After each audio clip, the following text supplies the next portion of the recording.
Hello friends, उम्मीद है आप सभी लोग अच्छे होंगे और अपनी पढ़ाई कर रहे होंगे। अब तक हम लोग हर्यक वंश देख चुके थे।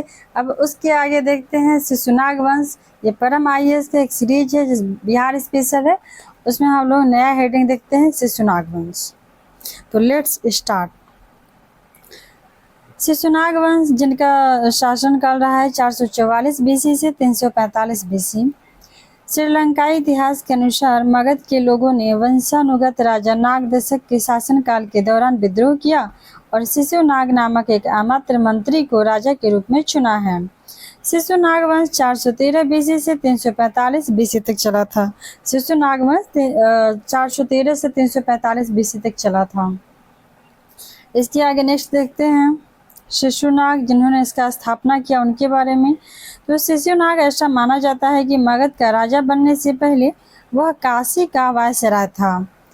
उसने गिरिव्रज आधुनिक राज्य गिर बिहार को अपनी राजधानी बनाया। हालांकि बाद में उसने अपनी राजधानी को वैशाली में हस्तांतरित कर दिया। अर्थात पहला शासक जो अपनी राजधानी को वैशाली हस्तांतरित किया तो वो शिशुनाग था और उसने गिरिव्रज आधुनिक राजगीर को अपनी राजधानी बनाया था और वो सर्वप्रथम काशी का वायसराय भी था शिशुनाग। नेक्स्ट है शिशुनाग ने अपने समय में मगध साम्राज्य को मजबूत किया। उसकी सबसे बड़ी सैन्य उपलब्धि यह थी कि उसने अवंती जो कि बिंबिसार के समय से ही मगध पे खतरा बना हुआ था उसको उसकी शक्ति को नष्ट कर दिया और मगध और अवंती के बीच में पुरानी प्रतिद्वंदिता को फाइनली समाप्त कर लिया गया। अवंती की मगध साम्राज्य में मिला लिया गया और मौर्य साम्राज्य के अंत तक अवंती मगध का ही हिस्सा रहा और अवंती को मगध में किसने मिलाया तो शिशुनाग ने मिलाया। नेक्स्ट है शिशुनाग द्वारा अवंती पर विजय के बाद अवंती के प्रदूत राजवंश का जो अस्तित्व था वो समाप्त हो गया था और प्रदूत राजवंश को ही इन्होंने भेजा था बिंबिसार ने अपने राजवंश जीवकों का इलाज करने के लिए। अब देखते हैं शिशुनाग वंश का अगला शासक कालाशोक। कालाशोक वह शिशुनाग का पुत्र था। अपने काले रंग के कारण शिशुनाग के पुत्र कालाशोक को काकवर्ण भी कहा जाता था। कालाशोक ने अपनी राजधानी को राजगिरी से पाटलिपुत्र आधुनिक पटना बिहार में हस्तांतरित किया और यहाँ पे पॉइंट आता है कि पाटलिपुत्र पटना का स्थापना किसने किया तो उदय ने किया था जो कि हर्यक शासक था। नेक्स्ट हेडिंग है उसकी सैन्य उपलब्धियों के बारे में अधिक जानकारी उपलब्ध नहीं है। कालाशोक के सैन्य उपलब्धि के बारे में अधिक जानकारी उपलब्ध नहीं है। 383 बीसी में वैशाली में कालाशोक के शासनकाल के दौरान दूसरी बौद्ध परिषद का आयोजन किया गया था और पहली बौद्ध समिति का आयोजन अजातशत्रु के समय राजगीर में किया गया था।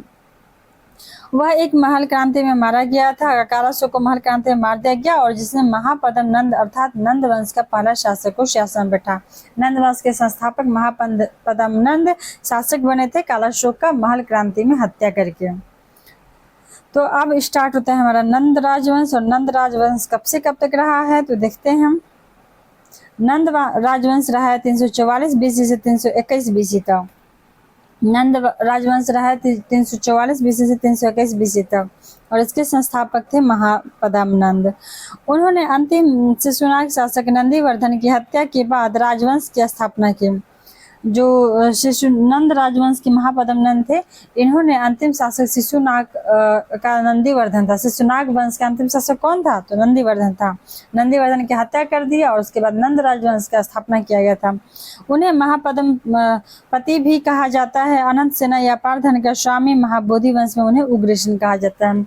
महापद्म नंद को उग्रसेन कहाँ कहा गया है तो महाबोधि वंश में कहा गया है और उन्हें बहुत सारे सेना और बहुत सारे धन रखने के कारण उन्हें महापद्मपति भी कहा गया है। नेक्स्ट देखते हैं। नेक्स्ट है हम लोग का क्या है तो मौर्य साम्राज्य जो 300 उसके बाद नंद वंश का खत्म हो जाता है और नंद वंश का खत्म धनानंद अंतिम शासक था। धनानंद को मार दिया जाता है चंद्रगुप्त मौर्य के द्वारा और उनके गुरु थे जो चाणक्य थे उनके द्वारा। मौर्य राजवंश का उदय होता है कब से कब तक तो 321 बीसी से 184 बीसी। मौर्य राजवंश का उदय होता है 321 बीसी से 184 बीसी तक। इसके बारे में देखते हैं कि महत्वपूर्ण पॉइंट मौर्य साम्राज्य का उदय और चंद्रगुप्त मौर्य। मौर्य साम्राज्य प्राचीन भारत में भौगोलिक दृष्टि से विस्तृत शक्तिशाली साम्राज्य था। साम्राज्य की राजधानी पाटलिपुत्र थी। जैसा कि हमने पिछले अध्याय में पढ़ा है, नंद शासकों में से अंतिम धनानंद था। नंद शासक अंतिम कौन था? धनानंद था।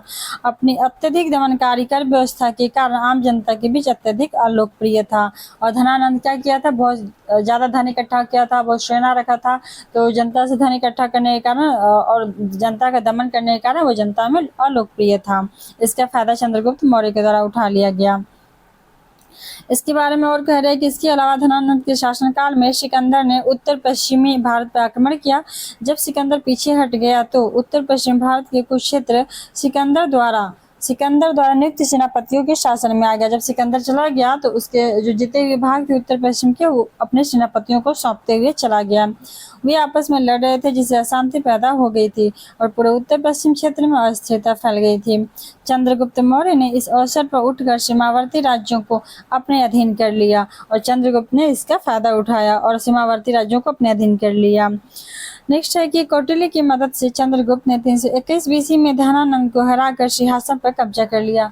धनानंद को कब हराया गया? चंद्रगुप्त मौर्य के द्वारा था 321 बीसी में, और मौर्य वंश 321 बीसी से 185 बीसी की स्थापना की गई है।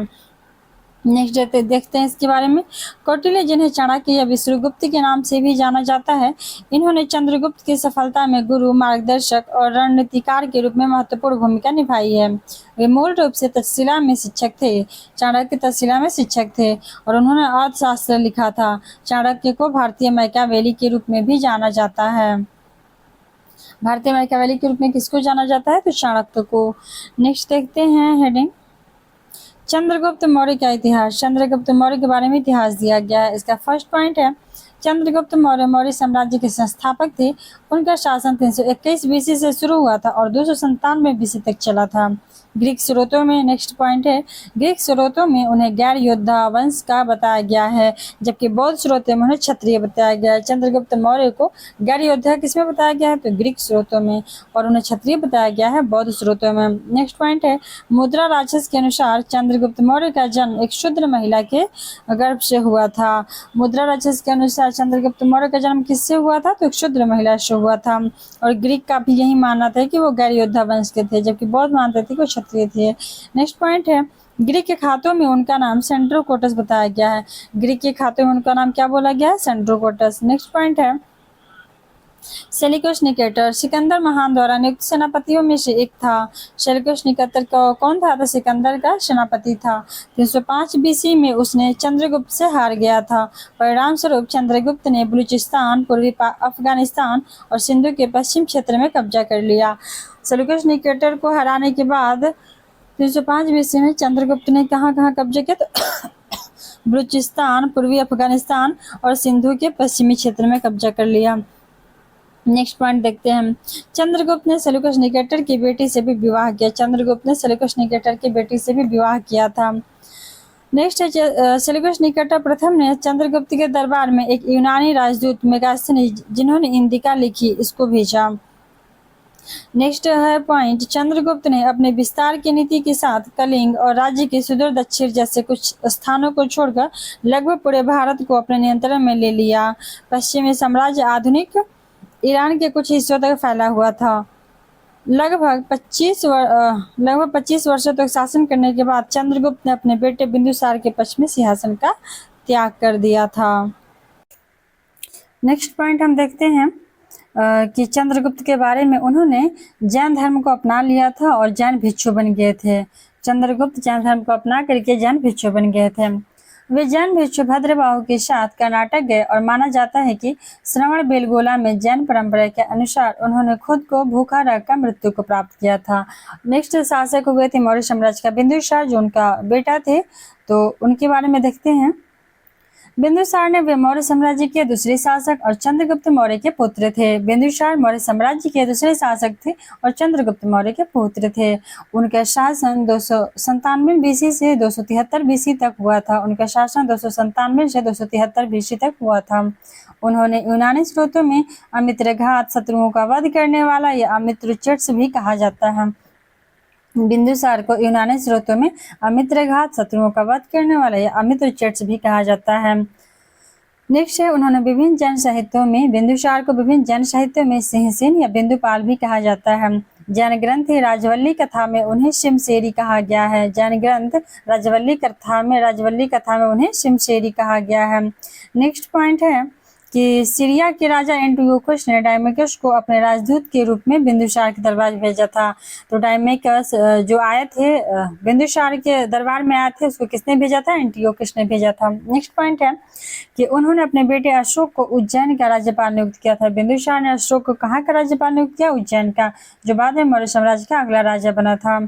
नेक्स्ट पॉइंट है, बिंदुसार ने मौर्य साम्राज्य का और विस्तार किया और माना जाता है कि उन्होंने मैसूर तथा दक्कन पर विजय प्राप्त की।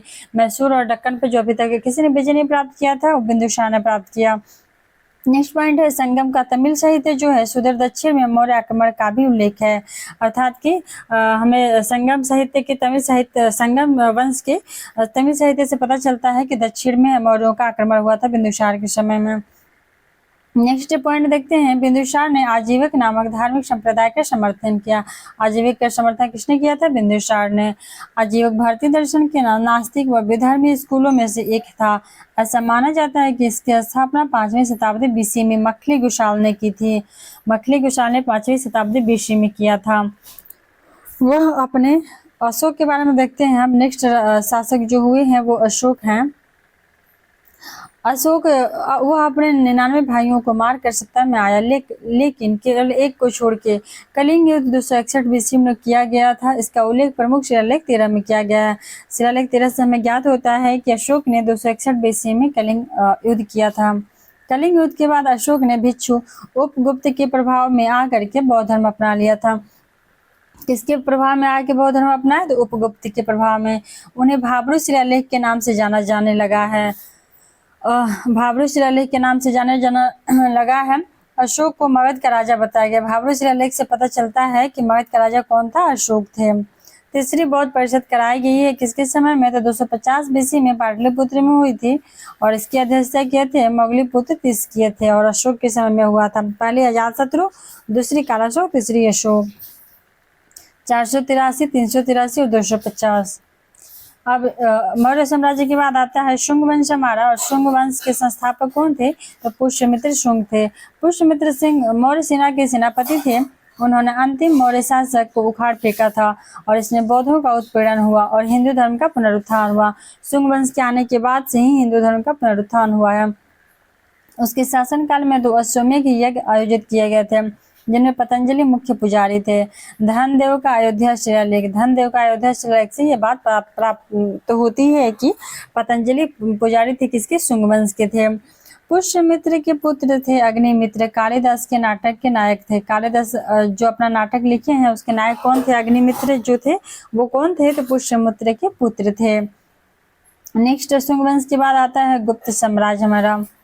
तो गुप्त साम्राज्य के बारे में देखते हैं। मौर्यों से गुप्तों के प्रशासन में सबसे महत्वपूर्ण अंतर यह था कि मौर्यों में सत्ता केंद्रीकृत थी, जबकि गुप्तों में सत्ता जो थी विकेंद्रीकृत थे।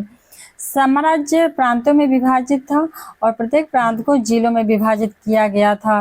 गांव सबसे छोटी इकाई थी। जैसे अभी हमारा सब चलती है, हमारा कंट्री में क्या है? तो विकेंद्रीकृत है, सत्ता है।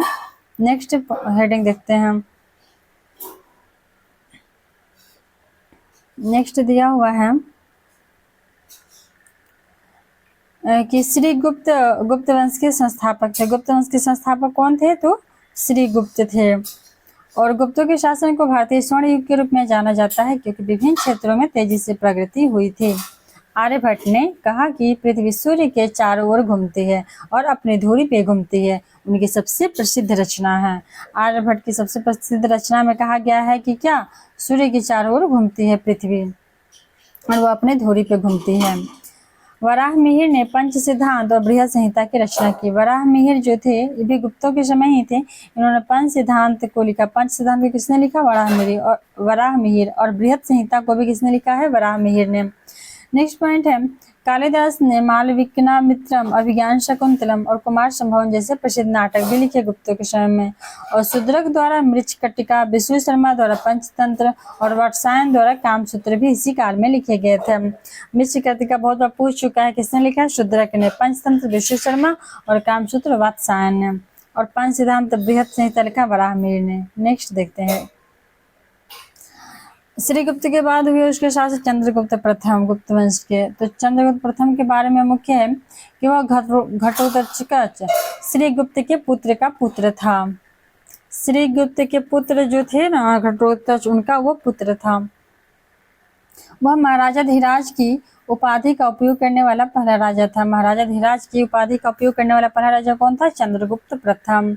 नेक्स्ट पॉइंट है, उसके साम्राज्य में बंगाल, बिहार और उत्तर प्रदेश शामिल थे।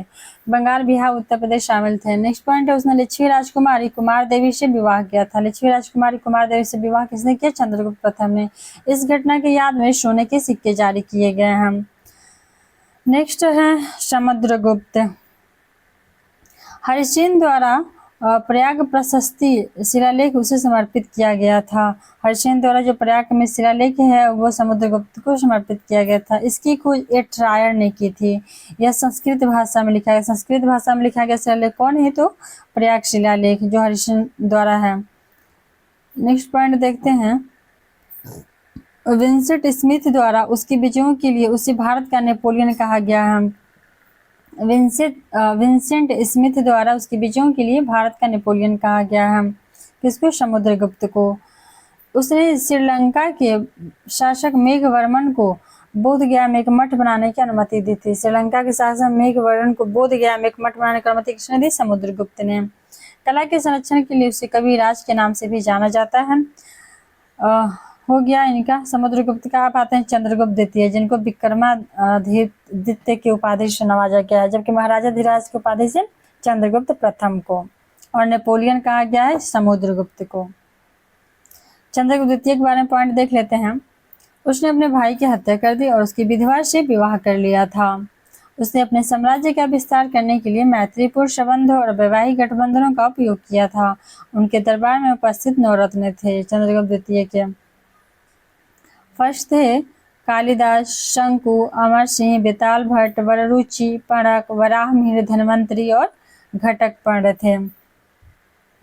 फाहियान नामक एक चीनी यात्री ने उसके शासनकाल में यहाँ का दौरा किया। फाहियान ने किसके शासनकाल में दौरा किया था भारत का? तो चंद्रगुप्त द्वितीय। नेक्स्ट शासक हुए हैं कुमारगुप्त। कुमारगुप्त ने नालंदा विश्वविद्यालय की स्थापना की थी, जो शिक्षा का केंद्र बन गया। उसे महेंद्रादित्य के नाम से भी जाना जाता था। कुमारगुप्त को महेंद्रादित्य के नाम से भी जाना जाता था। नेक्स्ट पॉइंट है स्कंदगुप्त। स्कंदगुप्त ने जूनागढ़ शिलालेख उसके गवर्नर ने सुदर्शन झील का जीर्णोद्धार करवाया था, और इसका निर्माण मूल रूप से मौर्यों ने करवाया था। सुदर्शन झील जो है चंद्रगुप्त मौर्य के समय हुआ था, लेकिन गुप्तों ने क्या किया? इसका जीर्णोद्धार कराया स्कंदगुप्त के समय में। वह महान शासकों में से अंतिम था और उसके बाद साम्राज्य का विघटन शुरू हो गया। स्कंदगुप्त के बाद से गुप्त का साम्राज्य विघटन शुरू हो गया था। विष्णुगुप्त राजवंश का अंतिम शासक था। नेक्स्ट है पाल साम्राज्य। पाल साम्राज्य का पॉइंट मेन जो है उसको देखते हैं। ये महायान और बौद्ध धर्म के तांत्रिक संप्रदाय के अनुयायी थे। पाल साम्राज्य के जो लोग थे वो महायान और बौद्ध धर्म के तांत्रिक संप्रदाय के अनुयायी थे। गोपाल राजवंश का पहला शासक था, उसे लोकतांत्रिक तरीके से चुना गया था। गोपाल इस पाल साम्राज्य का पहला शासक था जिसे लोकतांत्रिक तरीके से चुना गया था, जो कि बहुत अच्छी बात है। गोपाल द्वारा उदंतपुरी अब बिहार शरीफ में एक बौद्ध महाविहार की स्थापना की गई है। गोपाल द्वारा उदंतपुरी जो बिहार शरीफ में है एक बौद्ध महाविहार की स्थापना कराई गई थी। नेक्स्ट पॉइंट है धर्मपाल। धर्मपाल ने कन्नौज पर कब्जा कर लिया और उत्तरापथस्वामी उत्तर का भगवान की उपाधि धारण की थी। धर्मपाल ने कन्नौज पर कब्जा कर लिया था और उत्तरापथस्वामी उत्तर का भगवान की उपाधि धारण की थी। विक्रमशिला विश्वविद्यालय। विक्रमशिला विश्वविद्यालय भागलपुर में है और इसकी स्थापना धर्मपाल ने की थी। विक्रमशिला विश्वविद्यालय का स्थापना धर्मपाल ने किया था। उन्होंने कई मंदिर भी बनवाए, जिसमें महत्वपूर्ण है कोणार्क का सूर्य मंदिर। कोणार्क का सूर्य मंदिर भी किसने बनवाया था? तो पाल साम्राज्य ने ही बनवाया था। और धर्मपाल ने विक्रमशिला विश्वविद्यालय की स्थापना की थी, जो कहाँ है? भागलपुर में है। नेक्स्ट पॉइंट देखते हैं। बौद्ध धर्म और बिहार। बिहार बौद्ध धर्म का जन्म स्थान है क्योंकि यह वह स्थान है जहां गौतम बुद्ध पर ज्ञान की दिव्य ज्योति बरसी थी। यह वह स्थान था जहां बुद्ध ने ज्ञान प्राप्त किया, अपना पहला उपदेश दिया और धर्म चक्र प्रवर्तन कहा जाता है उनके पहले उपदेश को, और अपने परिनिर्वाण की घोषणा भी की थी। नेक्स्ट पॉइंट देखते हैं गौतम बुद्ध के बारे में। हेडिंग है गौतम बुद्ध। इनका सामान्य परिचय है। फर्स्ट पॉइंट है कि इनका जन्म कपिलवस्तु के पास लुम्बिनी में हुआ था, जो अब नेपाल में है। सेकेंड पॉइंट है कि शाक्य वंश थे। गौतम बुद्ध शाक्य वंश थे और उनके पिता का नाम शुद्धोधन था और उनकी माता का नाम महादेवी था। थर्ड पॉइंट है प्रजापति गौतमी उनकी पालक माँ थी और जिन्होंने उनकी माँ की मृत्यु के बाद उनका पालन पोषण किया था। फोर्थ पॉइंट है कि गौतम बुद्ध ने 16 वर्ष की आयु में ही यशोधरा से विवाह किया था और उनके एक पुत्र हुआ था और जिनका नाम था राहुल। उनको एक संतान की प्राप्ति हुई थी जिनका नाम था राहुल। नेक्स्ट पॉइंट है कि 3 घटनाओं ने उन्हें सांसारिक जीवन से विमुख कर दिया था। ये 3 घटना में कौन कौन है? तो फर्स्ट है बूढ़ा व्यक्ति को देखना, एक बीमार व्यक्ति को देखना और एक शव को देखना। बूढ़ा व्यक्ति, बीमार व्यक्ति और शव को देखना और एक तपस्वी को। और इन्हीं की वजह से उन्होंने उनका जीवन जो था उससे सांसारिक जीवन से वो विमुख हो गए थे। नेक्स्ट पॉइंट है कि उन्होंने 29 वर्ष की आयु में सत्य की खोज में घर छोड़ दिया था। कितने वर्ष की आयु में घर छोड़ दिया था? तो 29 वर्ष की आयु में। लेकिन उनके 7 साल के भटकने से कोई लाभ नहीं हुआ और वो 35 वर्ष की आयु में बोधि वृक्ष के नीचे गहन तपस्या के बाद ज्ञान की प्राप्ति हुई, जिसे निर्वाण कहा जाता है। अर्थात कि गौतम बुद्ध की ज्ञान प्राप्ति को क्या कहा जाता है? निर्वाण किया कहा जाता है। और वो कितने समय में हुआ? तो 35 वर्ष की आयु में हुआ था, जबकि वो घर छोड़ दिए थे 29 वर्ष की आयु में। नेक्स्ट पॉइंट देखते हैं। उन्होंने सारनाथ में अपना पहला उपदेश दिया था। गौतम बुद्ध ने अपना पहला उपदेश कहाँ दिया था? तो सारनाथ में दिया था। 80 वर्ष की आयु में कुशीनगर में उनकी मृत्यु हो गई थी। गौतम बुद्ध की 80 वर्ष की आयु में कहाँ मृत्यु हो गई थी? तो कुशीनगर में हो गई थी।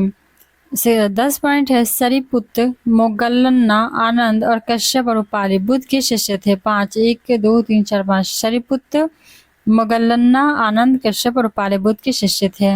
नेक्स्ट पॉइंट है कौशल के प्रसेनजीत, मगध के बिंबिसार और अजात शत्रु ने जैन धर्म स्वीकार किया था। जैन धर्म स्वीकार करने वाले में थे मगध के बिंबिसार और अजात शत्रु और प्रसेनजीत, जबकि अजात शत्रु ने ही पहली बौद्ध संगीति भी कराई थी गौतम बुद्ध की मृत्यु के बाद। नेक्स्ट पॉइंट है बौद्ध साहित्य के बारे में जान लेते हैं। तो बौद्ध साहित्य के बारे में दिया गया है कि जो सबसे फेमस है वो है विनय पिटक, सुत्त पिटक और अभिधम्म पिटक। विनय पिटक इसमें जाना क्या बताया गया है? तो इसमें भिक्षुओं और भिक्षुणियों के नियम और कानून शामिल है कि भिक्षुओं और भिक्षुणियों के लिए जीवन निर्वाह के लिए क्या नियम है, वो विनय पिटक में है। नेक्स्ट है सुत्त पिटक। सुत्त पिटक है यह बुद्ध के छोटे उपदेशों का संग्रह है। बुद्ध के छोटे छोटे उपदेशों का संग्रह कहाँ किया गया है? तो सुत्त पिटक में। सुत्त पिटक सूत्र जैसा सब कुछ बांध के रखा गया है उनके उपदेशों को, जिसे आगे 5 निकाय में विभाजित किया गया है। 5 निकाय में विभाजित किया गया है किसको? तो सुत्त पिटक को।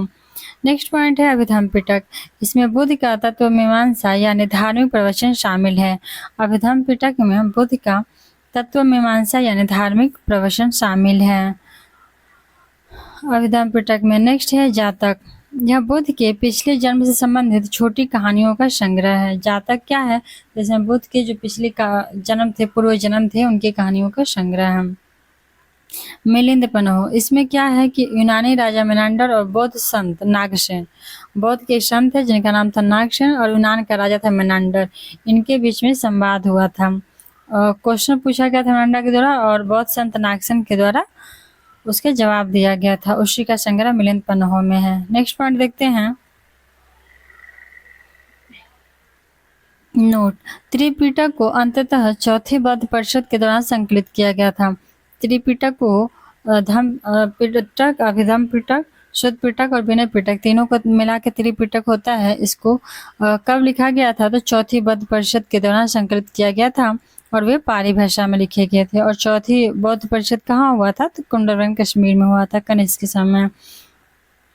नेक्स्ट है 4 आर्य सत्य। गौतम बुद्ध से संबंधित 4 आर्य सत्य हैं। पहला है दुख, अर्थात संसार दुखमय है। दूसरा है दुख समुदाय, अर्थात दुखों का कारण भी है। इच्छा पुनर्जन्म और दुख का कारण है, मतलब लोगों की अगर इच्छाएं खत्म हो जाए तो उनका दुख खत्म हो जाएगा। तो इन लोगों का दुख का कारण है उसकी उनकी इच्छा, पुनर्जन्म और दुख का ये सब कारण है। नेक्स्ट है थर्ड पॉइंट, दुख निरोध, अर्थात दुखों का अंत संभव है। इच्छा पर विजय प्राप्त करके दुख और पुनर्जन्म को समाप्त किया जा सकता है। नेक्स्ट है दुख निरोध मार्ग, अर्थात दुखों के अंत का एक और मार्ग है। निर्वाण यम मोक्ष प्राप्त किया जा सकता है, अर्थात मनुष्य 8 गुना पथ अष्टांगिक मार्ग का अनुसरण करके जन्म और मृत्यु के चक्र से मुक्त हो जाएगा। तो यही बौद्ध संप्रदाय के 4 आर्य सत्य हैं, दुख, दुख समुदाय, दुख निरोध और दुख निरोध का मार्ग। अब ये 8 बुद्ध का अष्टांगिक मार्ग है क्या, जिससे कि मोक्ष की प्राप्ति हो सकती है और जीवन मृत्यु चक्र से बाहर हो जा सकता है। तो पहला है सम्यक दृष्टि। इसका अर्थ है कि हमें हमेशा सही दृष्टि और दृष्टिकोण रखना चाहिए। 4 आर्य सत्य को समझते हुए सुख और दुख में यथार्थ दृष्टि रखनी चाहिए, मतलब एक समान दृष्टिकोण रखना चाहिए, चाहे सुख हो चाहे दुख हो, हमेशा खुशहाल रहना चाहिए। नेक्स्ट पॉइंट है सम्यक संकल्प। जीवन में आर्य मार्ग पर चलने का संकल्प लें, तभी दुखों से छुटकारा व निर्वाण की प्राप्ति होगी। जीवन में आर्य जो है वो मार्ग पर चलने का संकल्प लें और दुखों से छुटकारा निर्वाण की प्राप्ति उनको हो जाएगी। तीसरा है सम्यक वाक। सम्यक वाक मतलब आपकी वाणी अच्छी होनी चाहिए, मीठा, पवित्र और सत्य बोले, ऐसा नहीं करने पर दुख जरूर आएगा। 4 नंबर है सम्यक कर्मांत, शुद्ध आचरण के साथ अच्छे कर्म करना, हिंसा, झूठ, चोरी, परस्त्री गमन जैसे कार्यों से दूर रहना। नेक्स्ट है सम्यक आजीविका, ध्यान पूर्वक कार्यों से आजीविका प्राप्त करना, दूसरों को हानि पहुंचाने वाले शस्त्र, पशु, मांस, नशा और विष जैसे व्यापार से दूर रहना है। नेक्स्ट पॉइंट है सम्यक व्यायाम, अर्थात ऐसी क्रिया व अभ्यास करना जिससे पापमय विचारों की समाप्ति और शुभ विचारों का उदय हो। सम्यक व्यायाम से मतलब डेली खुद का एक्सरसाइज करना है, जिससे क्या होगा कि जो विचार हैं हमारे पाप में वो समाप्त हो जाएंगे और शुभ विचार का उदय हो जाएगा। नेक्स्ट है सम्यक स्मृति, रोग विवेक और सावधानी से काम करने की स्मृति रखना। स्मृति के 4 रूप कायानुपुष्यना यानी शरीर के कार्य व चेतना के प्रति जागरूक रहना, वेदानुपश्याना यानी सुख व दुख के प्रति सचेत रहना, चित्तानुपश्याना यानी चित्त के राग द्वेष को पहचानना और धर्म अनुसपायना यानी शरीर, मन और वचन की चेष्टा को समझना। नेक्स्ट पॉइंट है 8 सम्यक समाधि। सम्यक समाधि क्या है, तो ध्यान और चेतना के माध्यम से निर्वाण की प्राप्ति। ध्यान और चेतना के माध्यम से निर्वाण की प्राप्ति को सम्यक समाधि कहते हैं। इन 8 सत्यों को फॉलो करके हम बौद्ध संप्रदाय के अनुसार जीवन मृत्यु चक्र से मुक्ति पाया जा सकता है। अब बौद्ध संगीति के बारे में देख लेते हैं कि कब कौन सा बौद्ध संगीति हुआ था। तो पहला हुआ था हमारा प्रथम बौद्ध संगीति हुआ है, कहाँ पे हुआ है, तो शतपरी राजगिरी में हुआ है, 483 BC में हुआ है। सेकेंड है राजा अजातशत्रु के संरक्षण में राजगृह में शतपानी गुफाओं में भिक्षु महाकश्यप उपाली के अध्यक्षता में किया गया था। मतलब पहला जो बौद्ध संगीति हुआ उसके अध्यक्ष कौन थे, तो महाकश्यप थे। थर्ड पॉइंट है कि इसका उद्देश्य बुद्ध की शिक्षाओं, सुत और शिष्यों के लिए नियमों, विनय को संरक्षित करना था। आनंद बुद्ध के महान शिष्यों में से एक थे। आनंद जो थे बुद्ध के बहुत सारे शिष्यों में से एक थे, जिन्होंने सुत का पाठ किया और उपाली ने विनय का पाठ किया। सुत का पाठ किसने किया है, तो आनंद ने, और उपाली ने किसका पाठ किया है, तो विनय का पाठ किया है। और अभिधर्म पिटक को भी इसमें शामिल किया गया। और फाइनली सबको संकलित चौथी बौद्ध संगीति में की गई है। सेकेंड पॉइंट देखते हैं, वैशाली में 383 BC में सेकेंड बौद्ध संगीति का आयोजन हुआ था। और ये किनके समय हुआ था, तो राजा कालाशोक के संरक्षण में और सभा कामी के अध्यक्षता में होता है। पहला महाकश्यप के अध्यक्षता में और दूसरा सभा कामी के अध्यक्षता में। उस समय शासक कालाशोक शिशुनाग वंश का था। और थर्ड पॉइंट है, इस परिषद ने विनय पिटक और अनुशासन संहिता पर विवादों का निपटारा किया है। नेक्स्ट पॉइंट देखते हैं इसके बारे में, बौद्ध साहित्य की, कि इनका तृतीय बौद्ध संगीति जो हुआ था वो कहाँ हुआ था, पाटलिपुत्र में हुआ था, 250 बीसी में हुआ था, और ये हुआ था राजा अशोक के संरक्षण में, और मोगलीपुत्र इसके अध्यक्षता में। तीसरी के अध्यक्ष कौन है, मोगलीपुत्र, और राजा अशोक के संरक्षण में हुआ था। इसकी विशेषता क्या है तृतीय बौद्ध संगीति की, तो इसमें बुद्ध की शिक्षाएं जो 2 टुकड़ियों के अंतर्गत थी, अब 3 टुकड़ियों में वर्गीकृत, दूसरी में 2 भाग में बट गई थी, और तीसरी में ये 3 टुकड़ियों में वर्गीकृत की गई है। क्योंकि इस परिषद में अभिधम्म पीठक की स्थापना की गई और उन्हें त्रिपीठक के नाम से जाना गया। इसने विनय पीठक के सभी विवादों को निपटाने का भी प्रयास किया। हम रूढ़िवादी स्कूल के रूप में स्थाविरवाद स्कूल की स्थापना की गई थी। पहले रूढ़िवादी स्कूल का था, लेकिन तृतीय बौद्ध संगीति के बाद से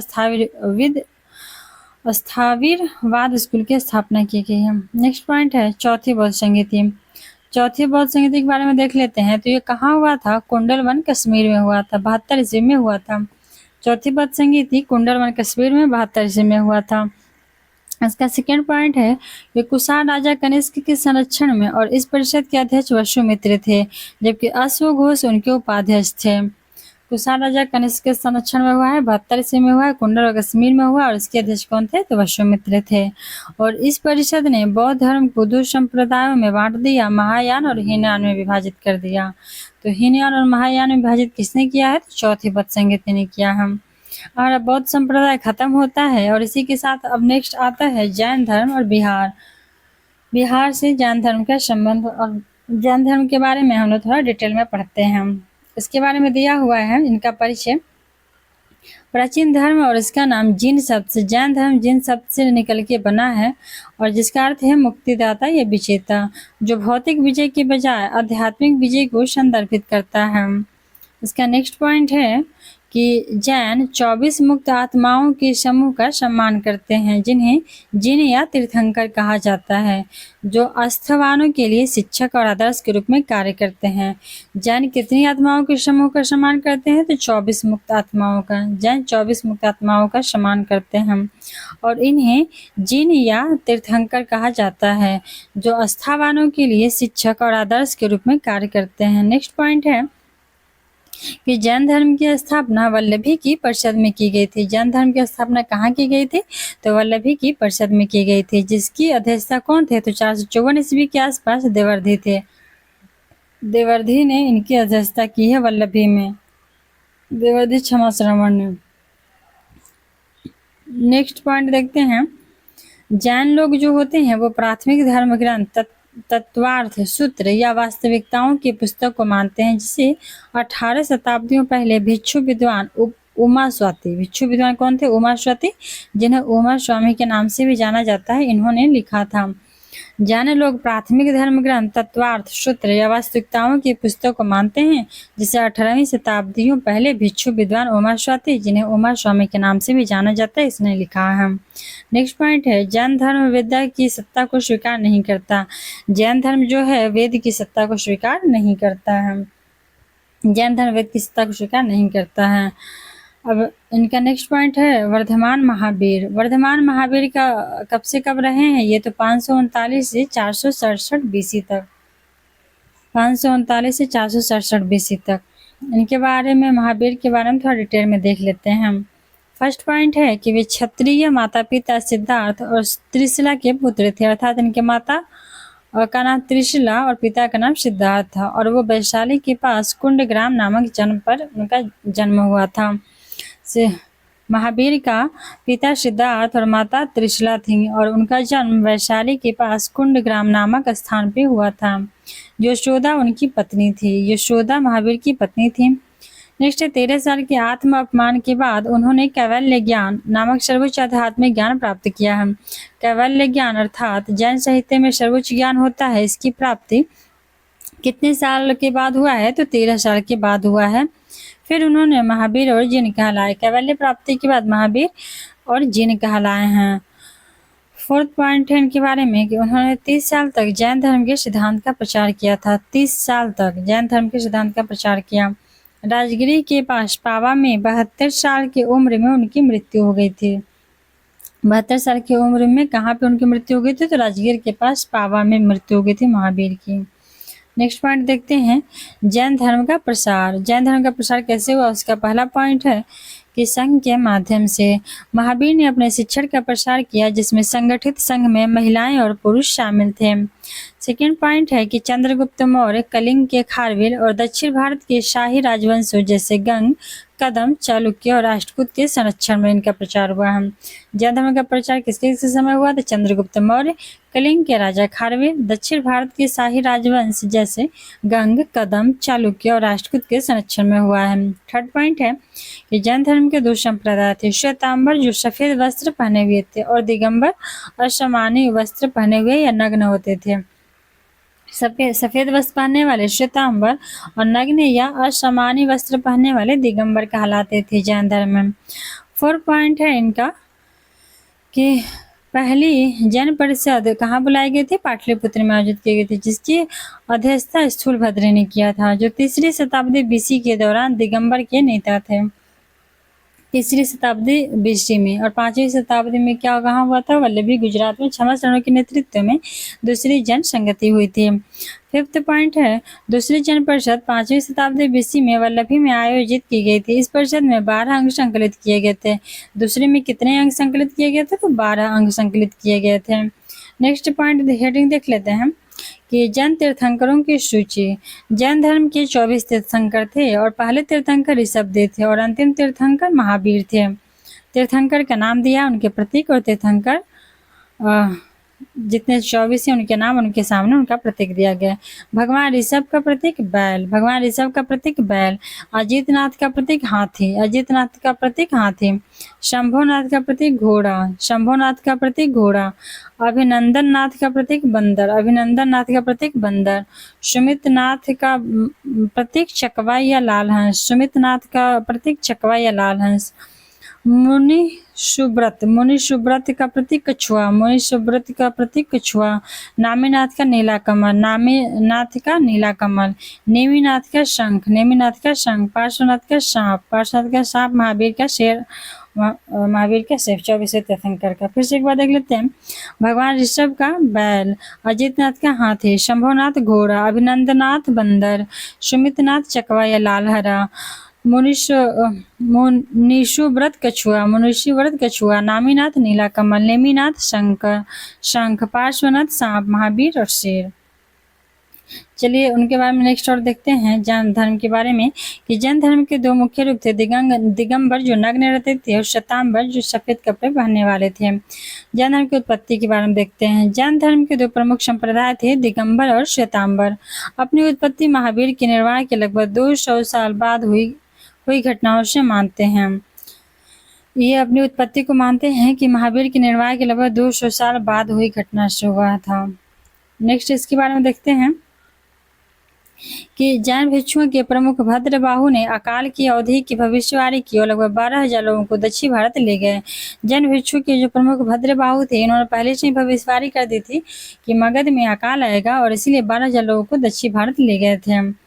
नेक्स्ट पॉइंट है कि 12 साल बाद वे वापस लौटकर पाया कि श्वेतांबर संप्रदाय का उदय हो चुका था और जब वह 12 साल बाद वहां से वापस आए दिगंबर लोग, तो उनको पता चला कि हाँ मगध में श्वेतांबर संप्रदाय का उदय हो चुका है।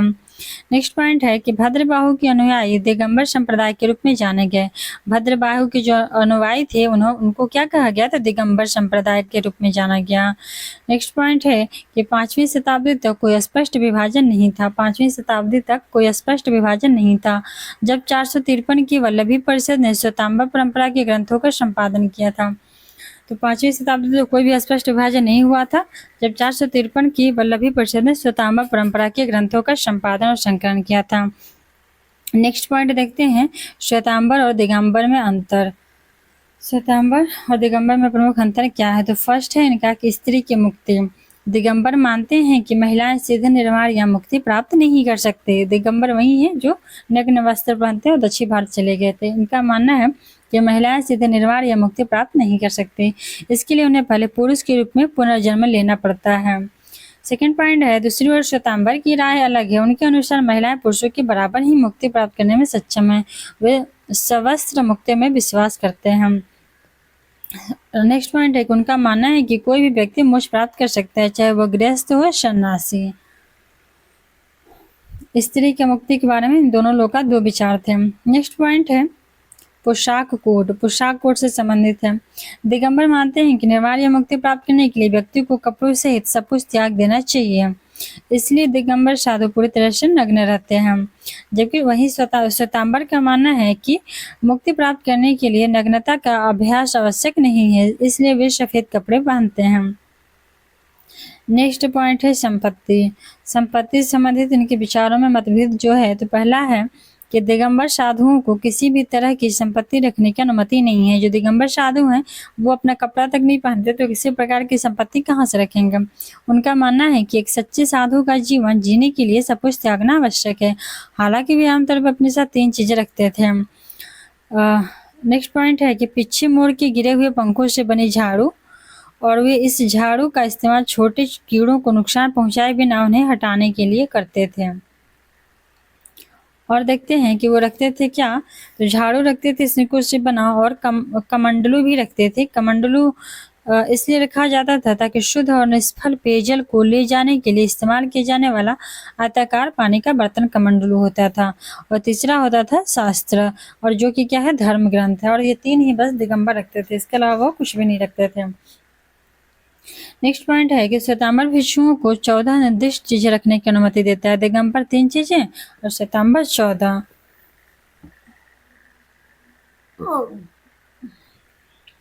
इन 14 में देखते हैं क्या क्या है। सफेद कपड़े फर्स्ट है, सफेद कपड़े। राजोहरा, लकड़ी के हैंडल से जुड़ी मुलायम सफेद ऊन से बनी झाड़ू। लकड़ी के हैंडल से जुड़ी मुलायम सफेद ऊन से बनी झाड़ू भी रखा जाता था। इसका उपयोग करके भी अपने रास्ते से छोटे कीड़ों को बिना नुकसान पहुंचाए हटाते थे। मतलब झाड़ू ये भी रख सकते थे श्वेतांबर वाले भी। सेकेंड है भिक्षा पात्र, किताबें इत्यादि।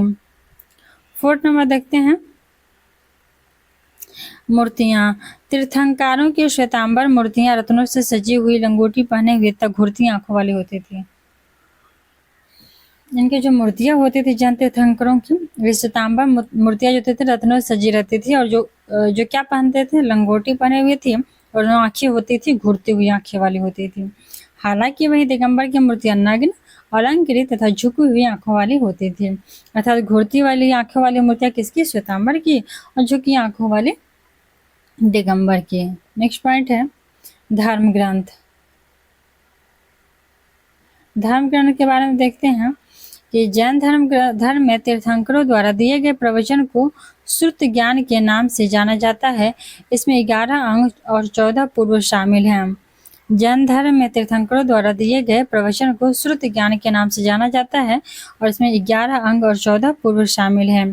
नेक्स्ट पॉइंट है दिगंबर का मानना है कि जैन धर्म के मूल ग्रंथ बहुत पहले से ही लुप्त हो चुके हैं। दिगंबर का क्या मानना है कि जैन धर्म के जो मूल ग्रंथ है बहुत पहले से ही लुप्त हो चुके हैं। हम उनके बारे में नेक्स्ट देखते हैं कि श्वेतांबर मानते हैं कि उनके पास मूल जैन धर्म ग्रंथ हैं, जबकि हालांकि वे यह भी स्वीकार करते हैं कि उनका संग्रह अभी भी अधूरा है। नेक्स्ट पॉइंट है कि जैन धर्म में तत्वार्थ सूत्र सबसे प्रामाणिक ग्रंथ है।